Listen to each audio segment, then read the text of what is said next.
Long story short, ignorance is never bliss. There are two main problems in the way we look at the body. First of all, we look at the body as an object, and it's not an object, it is a process.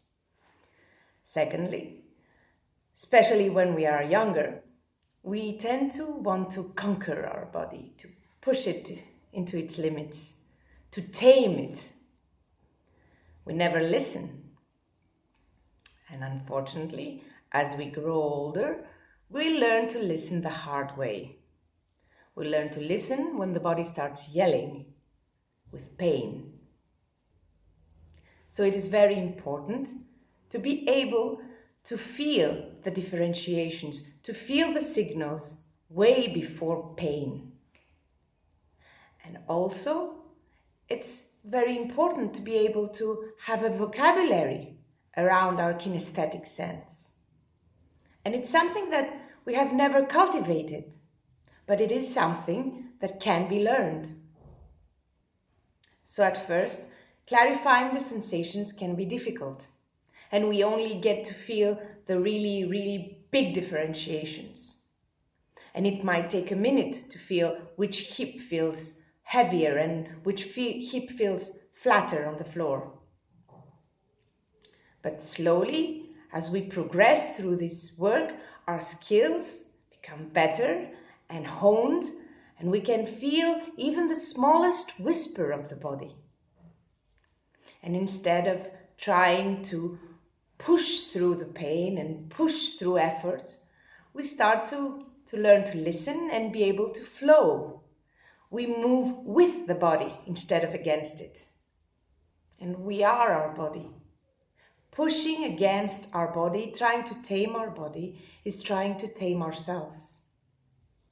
And we need to find the space where we are able to listen to our signals and to be more generous with ourselves.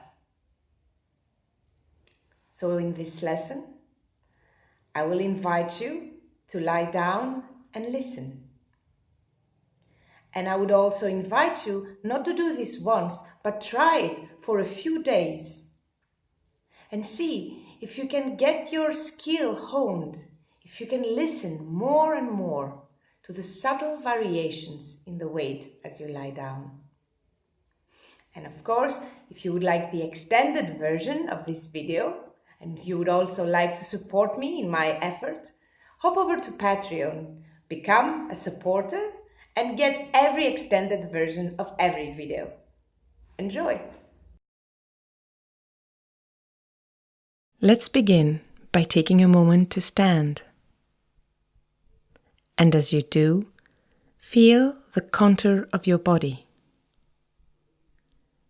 your width and height, the shape of your head and arms, the shape of your chest and back, your ribs, your belly and pelvis, and the shape of your legs, the weight in each foot. Let your attention roam through your body. What do you notice? Where does your attention go to? What are the sensations that arise?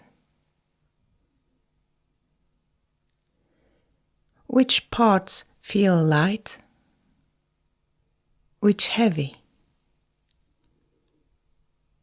Which parts feel tense? Which feel loose? Now lie down on the floor, on a yoga mat or a carpet. If this is truly impossible for you, you can lie on a bed, though be advised that even the firmest of beds cannot give the same clear sensory feedback. If lying with your legs long is too demanding for your lower back, you can take as many breaks as you wish by bending your knees and standing your feet for a while. So lie down, arms and legs long, allowing your body to spread on the floor, allowing your breath to soften. And as we go through this sensory exploration, you might notice that at first differentiations are hard to make. Sensations can be unclear. Building clarity and building a vocabulary for sensations is a skill that can be learned. I invite you to do this lesson every day for a week or two and see how much your awareness can grow. Now bring your awareness to your heels. Feel the weight of each heel and sense if there is a difference between one heel and the other.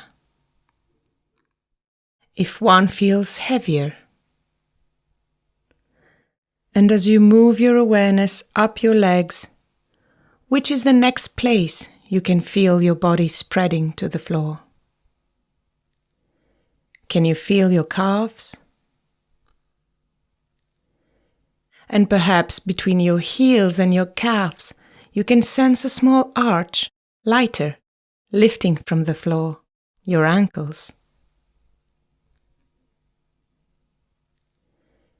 So your ankles are like a little bridge, suspended between the heels and the calves. And as you move your attention up from your heels, you can feel the lightness of your ankles as they arch up, and then the line that goes down, and you can feel your calves pressing gently into the floor.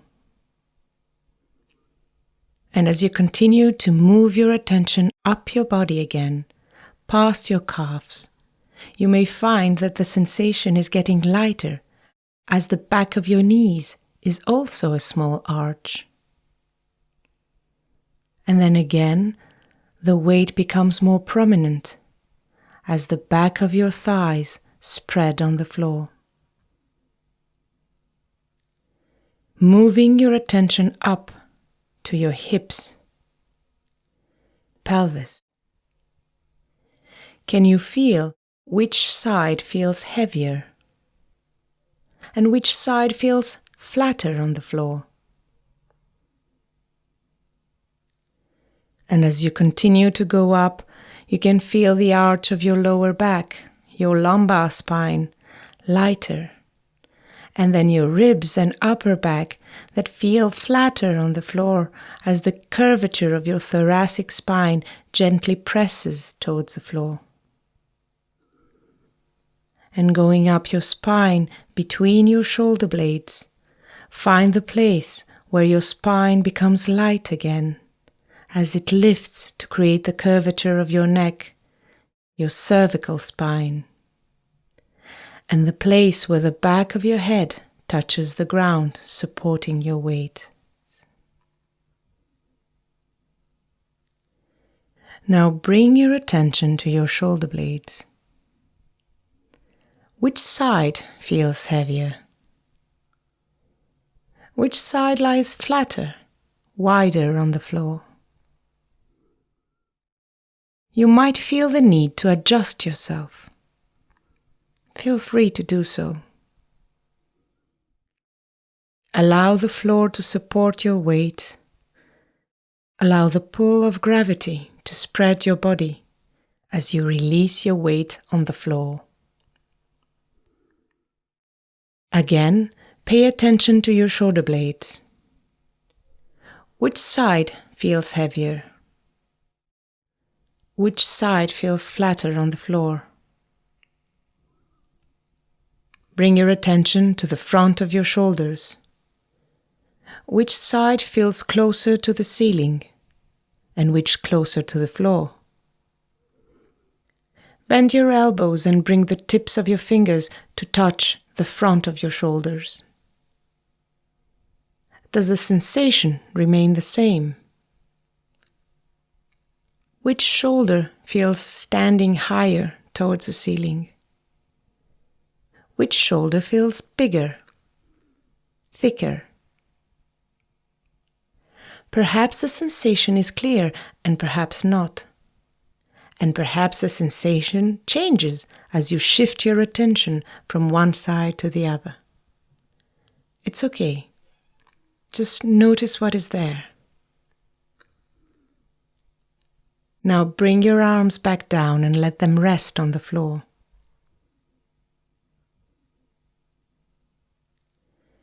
With the smallest possible movement, think of rolling your head just a bit. Make such a small movement that your nose only turns a few millimeters to the left and to the right. Feeling a small gentle rolling of the weight in the back of your head.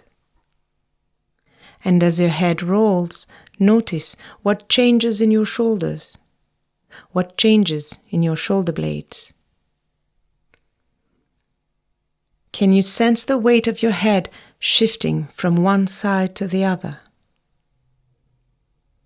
Now here's something that is counterintuitive, but very important in these lessons. Maybe as you listen to what happens in your body, as you turn your head, you subconsciously are making the movement bigger. Try and make the movement smaller, easier.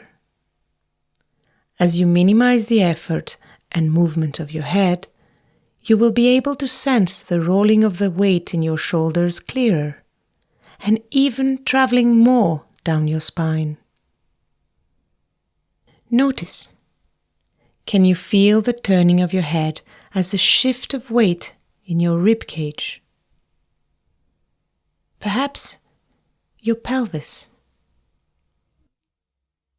If this is not the first time you're doing this lesson, perhaps even your heels. Turn your head and notice how far down your spine can you feel the shifting of the weight, the changing of the shape. And it's perfectly normal if at first you can only sense the shifting of the weight in your shoulders and not much further down. But if you repeat this lesson time and time again, you will find that you will gradually be able to notice subtler sensations and feel the movement reverberate to the tips of your fingers and toes. Take a moment and find your way from lying to sitting, from sitting to standing. And as you stand, feel the contour of your body, your width and height, the shape of your head and arms, the shape of your chest and back,